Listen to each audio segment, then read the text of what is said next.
Hello guys, welcome to Fam and Reaction. My name is Chris. My name is Lucy. If you're new to this channel, welcome. Welcome. And we hope you're surviving another day in quarantine. Yeah, well, we are trying. We have a few mad moments, but that's fine.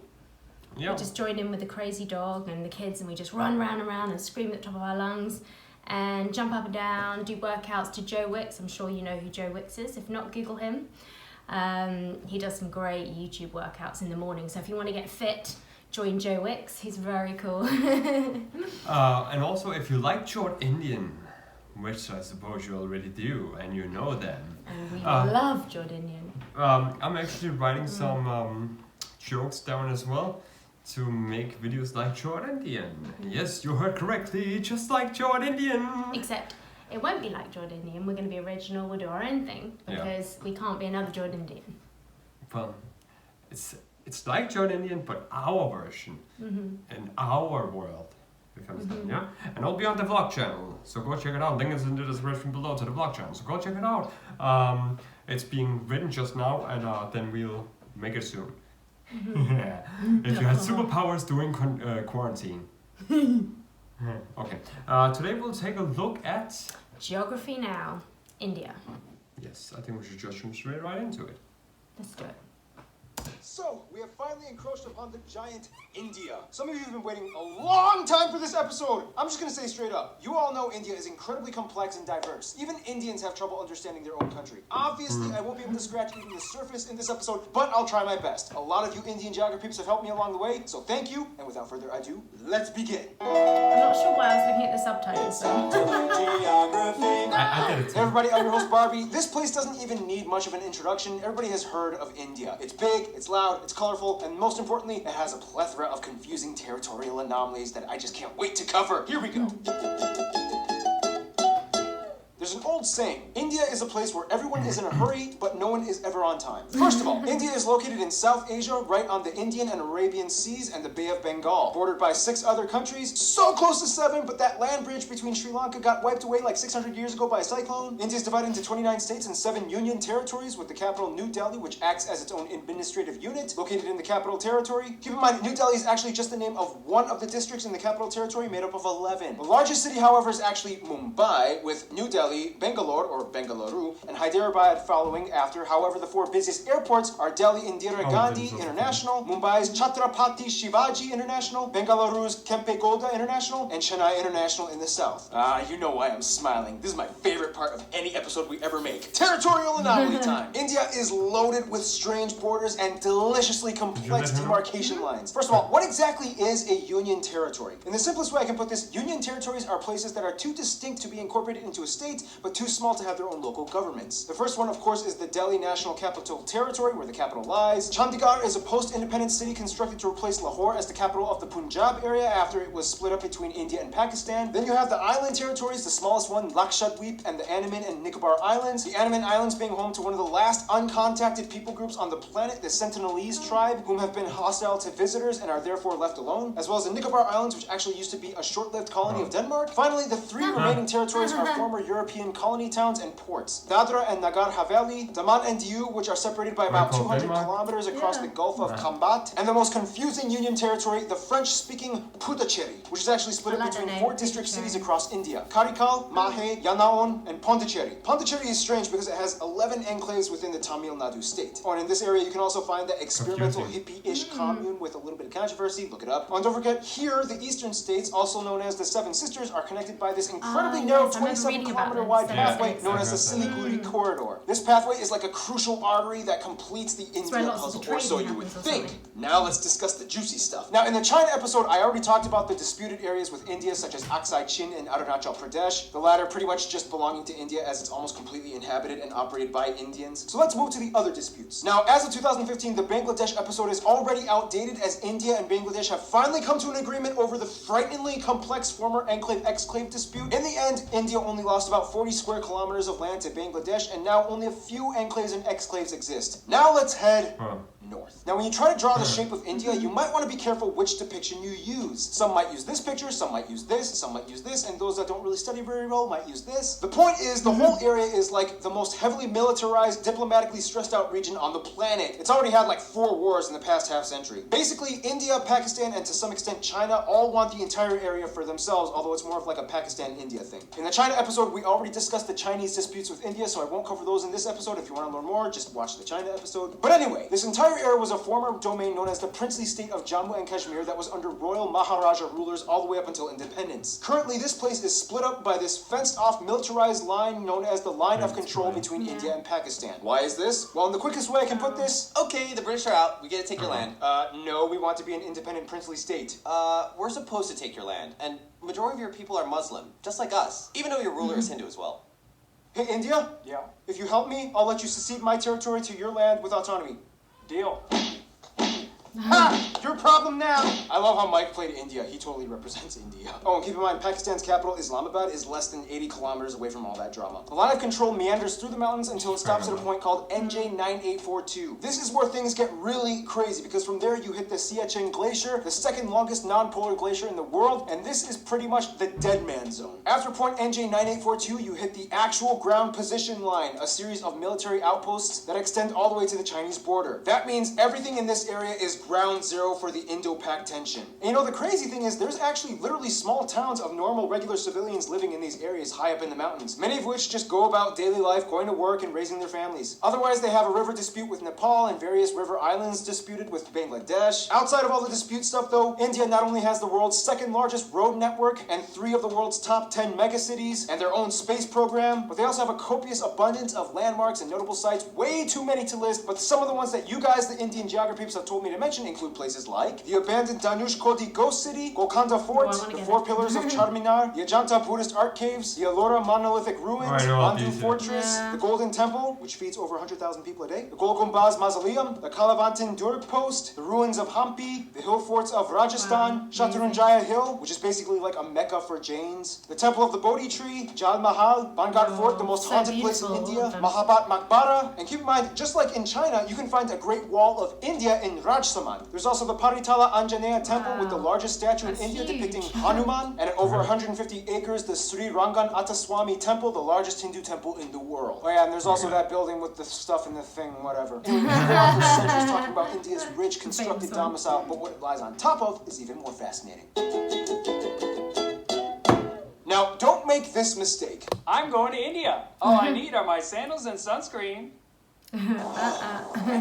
Now, as the 7th largest country in the land area, India has a wide range of landscapes, climates, and elevations that all contrast from one corner to the other. First of all, let's talk about the north. India sits on the Indian tectonic plate that essentially smashed into the Eurasian plate, which in return created the largest mountain range in the world, the Himalayas. The force is so strong that it's estimated that the Himalayas grow about 2.4 inches or 6.1 centimeters every year. There's also where you can find Kanchenjunga, the tallest mountain in India, or the 3rd in the world, right on the border of Nepal. Keep your eye on these mountains. These are pretty much the source of most of India's major rivers that give life to the whole country. That's why India takes these mountains so seriously. You can also find the largest natural lake, Wular, up in the Jammu Kashmir area. Below the Himalayas, you reach the North Indian River Plain, sometimes referred to as the Indus Ganga. This is the most fertile part of India, where the most important rivers like the Ganges and its tributaries flow. Heading a little south, you reach the Satpura and Vindhya ranges that pretty much divide North India from South India. On each side, you get the West and East Ghat Mountains, which in return creates this massive triangle thing called the Deccan Plateau. This place is moderately forest, especially in the east in the Chotra Nagpur Plateau, where you get a section of the swampy Sundarbans that they share with Bangladesh. Check out the Bangladesh episode. Head a little west and you get the dry Thar Desert along the border with Pakistan, as well as the Rann of Kutch, known as the Salt Desert. And finally, the only active volcanic area would be the Andaman and Nicobar Islands, with Barren Island having actual conical eruptions and Bharatan having tame mud volcanoes. Now here's the thing, although India has a relatively high population density, they do relatively well with maintaining their ecological footing. In fact, in 2016, they beat a world record by planting, disputably, 50 million trees in one day. They've also agreed to reforest about 12% of their country by 2030. The most heavily forested area being the 7 sister states in East India. Now, one of the factors that contributes to this would be the fact that India has the lowest meat consumption in the world, with the highest population percentage of vegetarians at around 40%, most of whom are lacto-vegetarians that consume milk products. By the way, in India, when buying groceries, this label means vegetarian and this one means not vegetarian. Nonetheless, the remainder of the population does typically eat some kind of animal protein, mostly in the forms of seafood or chicken, but almost never beef or pork, unless if you are part of the Muslim or Christian minority minorities scattered throughout the west and east areas. Now let's talk about the role of cattle, shall we? India has more cattle and livestock than anywhere else in the world at around 330 million. And it's interesting because since they have prevalent Hindu traditions, the killing of cows is illegal in many of the states except for a few, and each state has varying degrees of punishment for committing intentional cow slaughter. Keyword intentional. Cows accidentally get hit by cars all the time. Once a cow is too old to produce milk, it typically is released into the open to die naturally in the wild, ideally. Nonetheless, male cattle get it much worse, as they are deemed as kind of useless. Some places use them as draft animals for labor, some religious sects use them as sacrifices, but otherwise they are typically sold to the underground market for beef or hides. To this day, there are about 6 times as many female cows as male cattle in India, so that means, yeah, something's happening to the males. Nonetheless, India does have the 3rd highest carbon emission rate after China and the US, 4th if you consider the EU. However, emission per capita, they rank pretty low at only about 2 kilotons per person. Contrast that with Qatar at about 40. There are 94 national parks, 501 animal sanctuaries across the country where you can find some of the national animals like the peacock, the Ganges River dolphin, the king cobra, the Indian elephant, and the highest population of Bengal tigers in the world, which are all highly protected. Yeah. India also has the most irrigated land in the world, which allows them to become the #1 producer of multiple products like millet, bananas, lemons, limes, mangoes, ginger, chickpeas, milk, Amazing. butter, fennel, jute, and about 75% of the world's spices Yeah. alone come from India. Speaking of which, food! Typically you can find the staples roti, chapati, and naan in the north, idli and dosa in the south, and everybody eats rice. Masala The more dosa, commonly did you see that? commercialized My Indian foods that we in the favorite. West grew up knowing, like samosas, tikka masala, tandooris, and my favorite Indian dish, palak paneer. These usually come from the northern regions of I know India. that.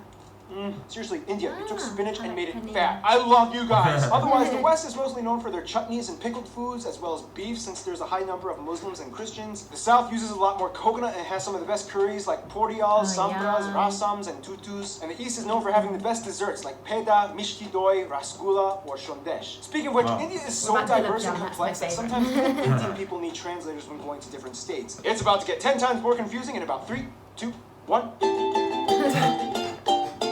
Shashti Tharoor once said, "In India, we celebrate the commonality of major differences. We are a land of belonging rather than blood." First of all, India has a population of diverse. about 1.3 billion people and is the 2nd most populous country in the world after China, with about 18% of the world's population. About 72% of the country is Indo-Aryan and a quarter are Dravidian, and the majority of the remainder are Mongoloid, Asian, and other people groups. They also use the Indian rupee as their currency. They use the type C, D, and M plug outlets, and they drive on the left side of the road. By the way, technically it's illegal for these banknotes to leave the country, but you guys have sent me a lot of them for fan mail for Fan Friday videos, so I don't want to go to jail. Again. Now keep in mind, those statistics that I just mentioned are incredibly generalized. Of the Indo-Aryan and Dravidian communities, there are about 2,000 different ethno-linguistic people groups in India, with about 645 district indigenous tribes, 52 major ones. So Wow. obviously we can't cover them all, but what we do know is that the North is very different from the South. For one, the North mostly speaks in languages that are all related to the Indo-Aryan branch, with languages like Hindi, Bengali, Punjabi, and Gujarati, whereas the South speaks a completely unintelligible Dravidian branch, with languages like Tamil, Telugu, Malayalam, and Kannada. Otherwise, there's also pockets of Sino-Tibetan and Austroasiatic languages spoken in the far north and east. Wait, so how do they all, like, communicate with each other? Great question. Although India does not have an official language, there are 22 recognized national languages, and of these, 2 are the most prevalent, taught in schools, and used by government officials, Hindi and English. And very often, these 2 are like mixed mid-sentence. It's weird. Don't be surprised if you hear someone speaking Hindi and then suddenly finishing off in English. It's Yeah, we like, have that sometimes, So yeah. I was like, what? And I was like trying to, like, why are you even trying to do that? I know, right? And the washing machine, I told them, about the chainsaw. Now, of course, let's Thank discuss you. one Me thing going that goes crazy. hand in I was hand like, with am I India, tired? Hinduism. Like- About 80% Thank of India you. claims to be Hindu, Yeah. or at least part of the Hindu practicing community. Now, we don't have Now time we to know explain that everything about the tenets and multi-layered philosophies and practices of Hinduism. If you want to know, just talk to a Hindu person. But basically, one thing you do need to know is that Hindu-driven ideologies pretty much dominate most of life in India, everything from family to business. You will see colorful, mesmerizing shrines, temples, statues, and rituals being performed everywhere, even in public. On the Bharat Mata, the mother of India, statues are everywhere. She's like the symbol of India. The largest beautiful. Hindu I love all pilgrimage, the the Kumbh statues. Mela, happens every 3 years, Wow, look rotating at all the between 4 colours. cities, in which the adherents bathe in the Ganges River and enjoy a massive festival with tens of millions of people. Like, seriously, you can Wow. practically see it happening from space. Now, a controversial topic in relation to Hinduism would be the caste system, which is basically a belief that people are born into a socioeconomic life that they are destined to serve into. Today, however, the system is more fluid and loose from what it used to be from a long time ago, and thanks to economic reforms, anybody with enough drive can kind of move up the social ladder regardless of birth. Nonetheless, India is home to every major religion in the world, even a few Jews, including the B'nai Menashe, an indigenous group that claim to be be one of the lost tribes of Israel. In fact, Judaism and Christianity actually had a head start in India way before it even kicked off in Europe. As tradition holds, Cochin or They're very Malabar open-minded. Jews migrated Yeah. around 1000 BC to trade during the times of King Solomon, and in 53 AD, Thomas the Apostle of Jesus arrived in what is now the state of Kerala to establish Yeah, the first Kerala. church in That's where I India. wanna go. Today, most Christians are found in the southwest and far east Seven Sisters regions. India also holds the highest population of Sikhs, Jains, and Zoroastrians, mostly found in the north, and the second largest Muslim population in the world after Indonesia. Most Muslims are populated around the northwest areas by Pakistan or in the east by Bangladesh. Oh, and don't forget the Buddhists. In fact, Buddhism actually started in India. Today, the Dalai Lama even takes refuge in Tezpur in the state of Love the Dalai Assam. Lama. Oh, that was a lot of information. Ah! Okay, so by now you can probably get a grasp of how incredibly mixed and diversified India's population is, but what exactly holds the country together? Well, for one, you kind of have to understand Indian history, which will take way too long to explain, but in the quickest way I can put it, Indus Valley, Maurya and Gupta empires, southern empires, Golden Age, Middle Kingdoms, a ton of new religions come flocking in, the north fell to the Delhi Sultanate, the south became the Vijayanagara Empire, Mughal Empire starts, British East India Company, direct British rule, nationalist movements, independence, republic, economic liberalization in 1991, and here we are today. Vagina. Essentially, India used to be made up of around 500 smaller royal princely states, and when the British came in, they kind of exploited them to manage such a huge population. Although India is a democratic federal republic and the largest democracy in the world, the old royal family still exists today, and although they have no political power, they hold high positions of influence in their communities across India. So today, Why am I technically, keep you breathing? could meet Yeah, someone me that would too. be considered That's what I an keep Indian doing. prince or princess. Nonetheless, the biggest thing that really united Indians in the past 2 centuries would probably be their hatred of British rule. It was kind of like, Well, this is not cool. yep, What do you say you and I work together and end this thing?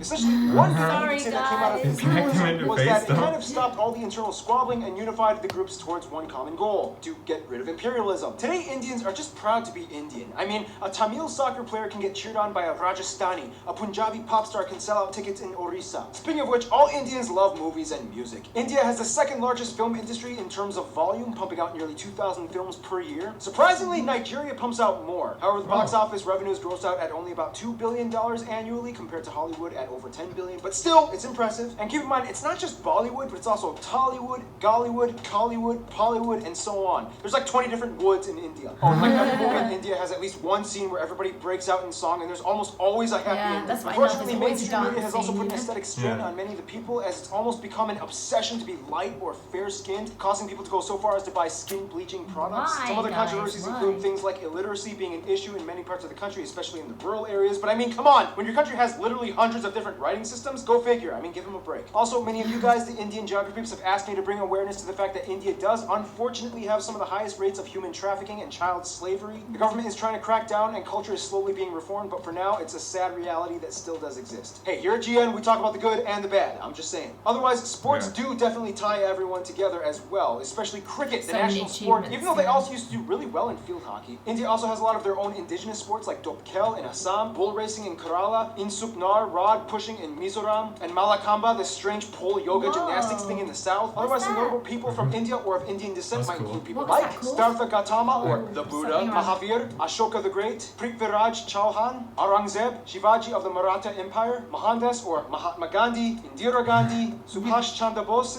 Jawaharlal Nehru, Rabindranath Tagore, C.V. Raman, Satyendra Nath Bose, Bhagat Singh, Dr. APJ Abdul Kalam, Shah Rukh Khan, Amitabh Bachchan, Amir Khan, Salman Khan, Priyana Chopra, Ben Kingsley, Everybody Sundar can. Pichai, Everyone, we all Satya can. Narayana Nadella, A.R. Rahman, Sachin Tendulkar, and Mahendra Singh Dhoni. There's also literally millions of other famous people I missed out on. If you want to mention them, please, there's a comment section below. Use it. In the meantime, we got to finish this info marathon, shall we?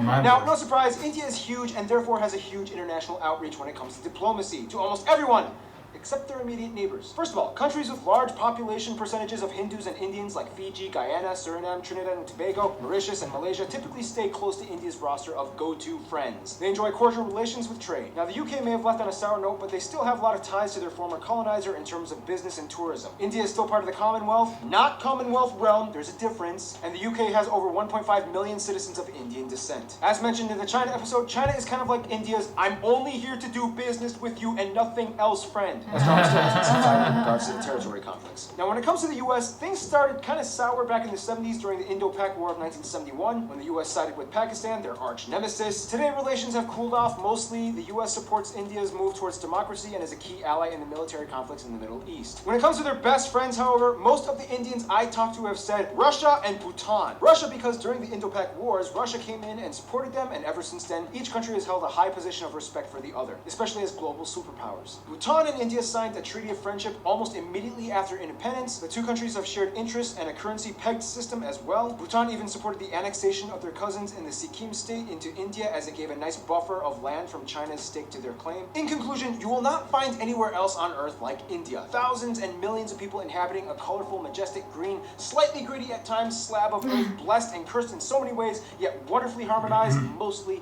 in a unity unlike anywhere else. In the end, that's India.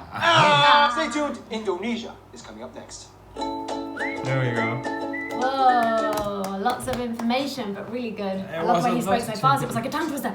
Yeah, it's like he had to finish it. Like, Yeah, he's like, I need to get everything out really, really, really quickly. Oh my god, I couldn't even speak then. guys, Blimey. if you see a cut in the middle of the video, sorry, we had to stop the video because the baby was crying. So. And I had to run around the block, and I have not left my apartment, bear in mind, for about a week and a bit. I had to leave the apartment with my scarf around my mouth, running with the baby, because every time I walked, she was like, her eyes would ping open. I was like, oh my god, she wants me to work.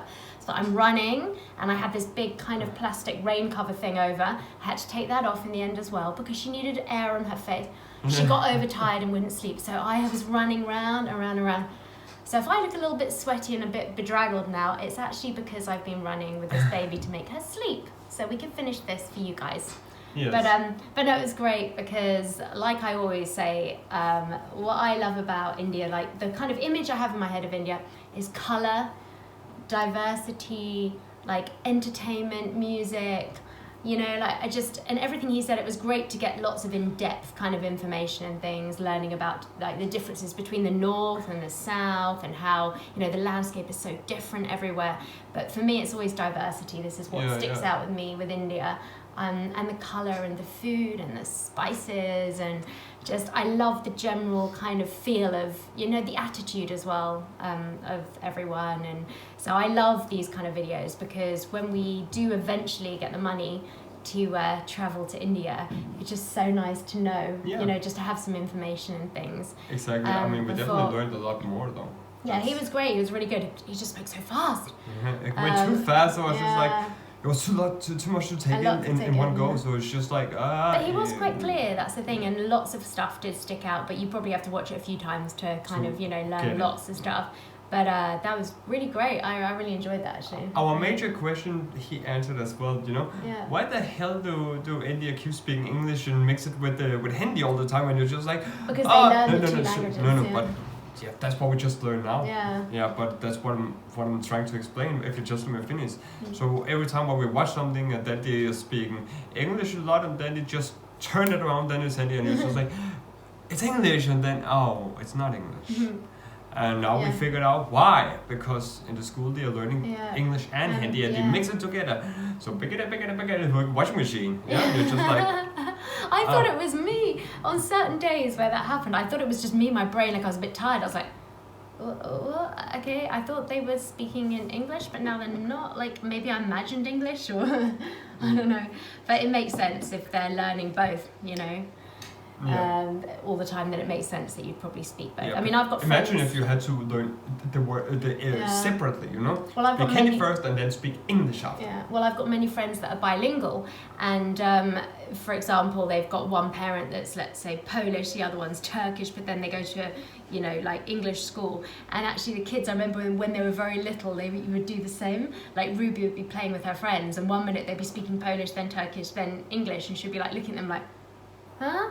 Like really confused. So, you know, it happens. But one thing was like, I could definitely live in India. I could, because why not? But one thing that scared me was all that about the slavery and trafficking and all that. Child trafficking, I hope India will somehow fight that. You know, fight all the violence, the gangs, and the trafficking.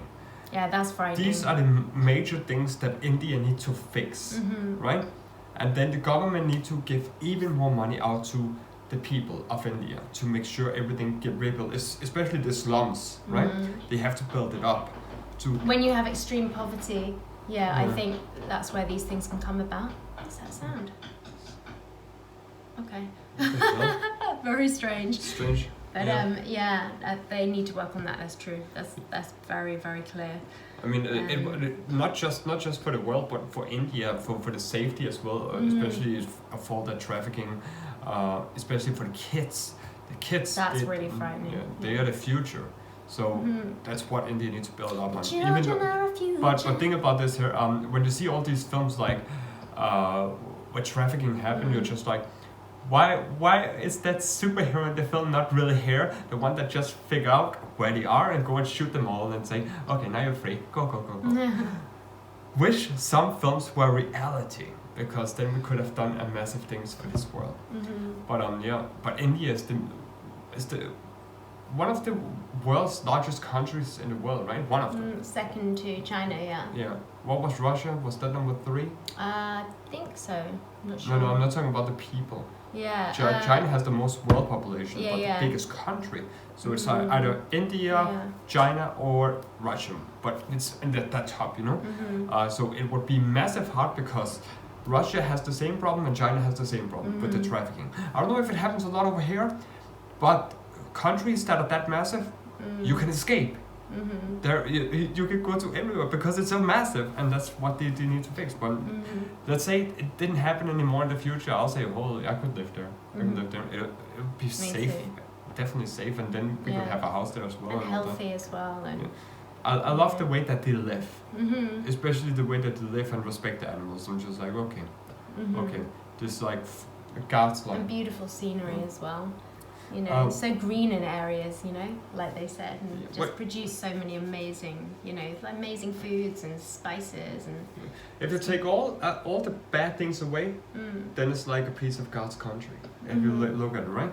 Let's talk about the attitude, the good attitude, and how people treat each other and all that, right? And I love the community feel. Like in certain areas, it seems like it's really community based and family, all about family and eating together and colour and, you know, this is really important for me actually. This is what I love, and I think that's what's always attracted me to India, as I always kind of had that vibe. And when I was younger, I had lots of Indian friends, and I just loved the whole togetherness, the whole family thing, you know? And so this is what I love the attitude, and I love food. I love Indian food, okay? You're not so keen on spicy food, but I love spicy food.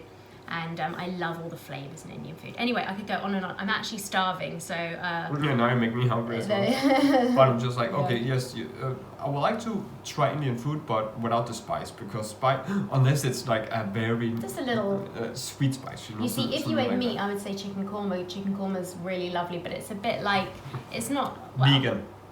Yeah. I don't eat meat. Well, I'm vegetarian, yeah. Well, I'm basically... I'm pescatarian, actually. I eat fish. But nothing more to say. I'm excited to visit India someday. Me too. And we're gonna do a whole tour in India, like as many places as we can, Oh my gosh, right? I'm so excited, We're gonna probably visit like between 7 to 14 places, where we're gonna stay 2 days per place. And then we're gonna do a meet and greet. So you can meet us as well, which we are looking very much forward for, especially for whoever has supported us for such a long time. We are super excited to meet you, and well, you can show us your city. We would love to see where you are. And explain more about it. So that's basically it, guys. Yes. We have to go now. We have to go. Bye. Bye. We have to go bye. Bye. Let me hear what you guys think. Comment down below. Don't forget to like, share, and subscribe. Turn on the notifications. Ding. So you can always stay tuned when a new video drops. Until next time. Bye.